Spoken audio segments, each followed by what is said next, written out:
Mauri Kelly Telles, bom dia para você, bem-vinda. Bom dia, Ariane, Diego, Bom dia. ouvintes. É um prazer estar aqui novamente com vocês. Ô Kelly, para a gente começar essa conversa, então, falando em match perfeito nos negócios, conte-nos qual que é o segredo para que um empreendedor ou líder identifique logo no começo se um potencial parceiro realmente tem aí o DNA para uma relação duradoura e de sucesso. Bom, geralmente a gente investe bastante quando fala de relacionamentos amorosos, em conhecer a pessoa, em estabelecer uma relação de confiança, mas isso não ocorre da mesma forma quando se fala de uma relação de parceria nos negócios, uma sociedade. Então, existem aí algumas pesquisas que apontam que 7 em cada 10 empresas, 10 sociedades são desfeitas por desavenças, conflitos. Então, é necessário seguir aí alguns passos para que essa relação seja realmente positiva. E aí a gente começa falando sobre a paquera. Então, é o momento de você fazer a identificação desse potencial match, né? Verificar se essa pessoa tem alinhamento de valores, de propósito, de visão. E aí, antes de firmar qualquer compromisso, é necessário investigar. Então, essa empresa dialoga com aquilo que eu acredito, com aquilo que eu gostaria de ter numa relação?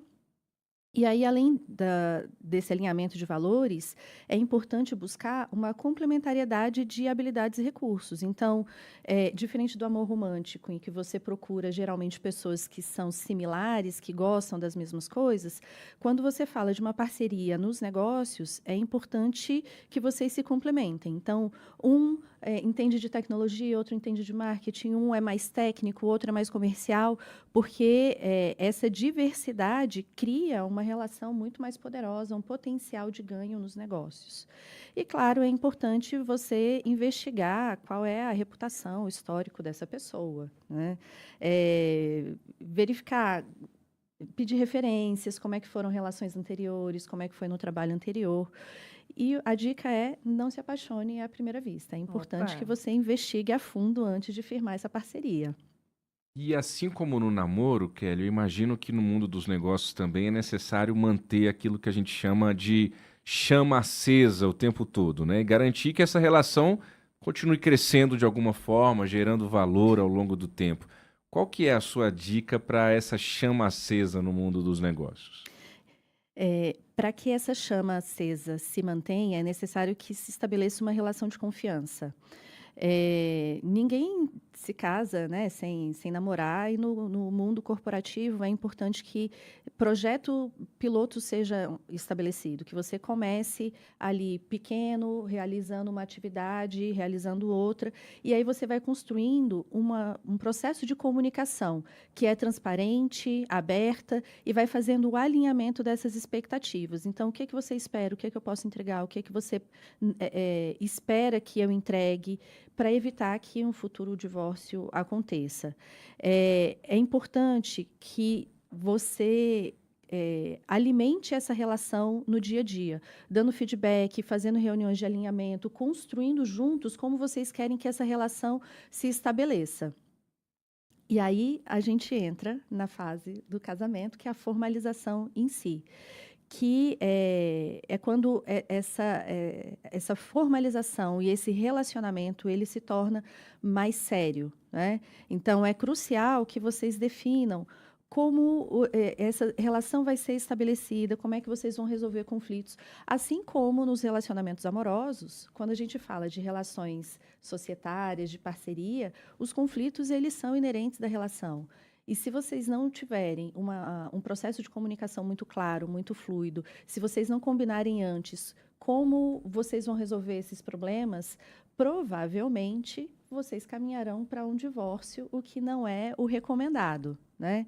Então, fazer essas reuniões frequentes de ponto de controle, de acompanhamento de resultados, de alinhamento entre o que está acontecendo, o que é esperado, mudança de rota, é fundamental. E, obviamente, ter flexibilidade para se adaptar, porque o mundo muda, as relações mudam, e uma parceria forte precisa ter essa dinâmica de se adaptar de acordo com a nova realidade que está surgindo.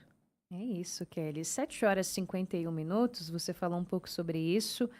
E eu te pergunto, nem toda parceria então é para sempre? Como que a gente pode explicar para o ouvinte quando que é a hora de eventualmente considerar esse divórcio profissional e também como que um líder pode conduzir esse processo de desligamento de uma forma ali respeitosa, preservando a relação entre todas as partes, o profissionalismo, a reputação de todo mundo envolvido? Infelizmente, nem toda relação é para sempre. E é importante conseguir fazer a identificação desses sinais, para saber se o propósito está alinhado, se os valores estão alinhados, porque se não houver alinhamento de valores numa relação profissional, dificilmente vai funcionar. E identificar e ter uma conversa clara de falar, olha, acho que a gente está caminhando para caminhos diferentes, o ideal seria que a gente encerrasse a nossa sociedade. É uma forma madura de se fazer isso. A lição mais valiosa é que esse desligamento saudável, ele traz consequências para o seu futuro também. Então, lembra que lá naquela fase da paquera, quando você começa uma relação, você levanta como foi a relação com a empresa anterior. Aqui você está se colocando nessa posição. Então, quanto mais tranquilo for esse desligamento, melhor vai ser para a relação que você pode estabelecer no futuro, mas para sair de uma forma mais saudável e confortável dessa relação e que foi, durante algum tempo, produtiva. Não é necessário sair brigado. Então, o diálogo é a chave, tanto para manter o relacionamento, quanto para sair quando perceber que não é mais o caminho. Muito bem. E aqui, ouvinte, a gente está falando do universo profissional, mas muito ou tudo que a Kelly falou serve também para os relacionamentos amorosos. Mauro e Kelly Telles, obrigada por hoje. Um bom dia para você. Volte sempre aqui ao nosso jornalismo. Muito obrigada. Até a próxima.